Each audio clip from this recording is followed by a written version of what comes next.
Ето и няколко съвета от нашите опитни специалисти за направата на щампован бетон. През зимния сезон при наливане на бетона трябва да се избягват минусови температури, мъгливо и дъждовно време. През летния сезон е добре да се избягват най-горещите дни и да се залива бетон след обедните часове.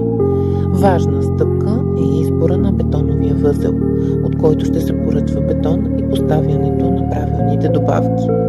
За да се постигне качествен крайен резултат, е необходимо да се спазят всички технологични стъпки, като една от тях е да се използва правилно количество оцветител и втвърдител в точния момент.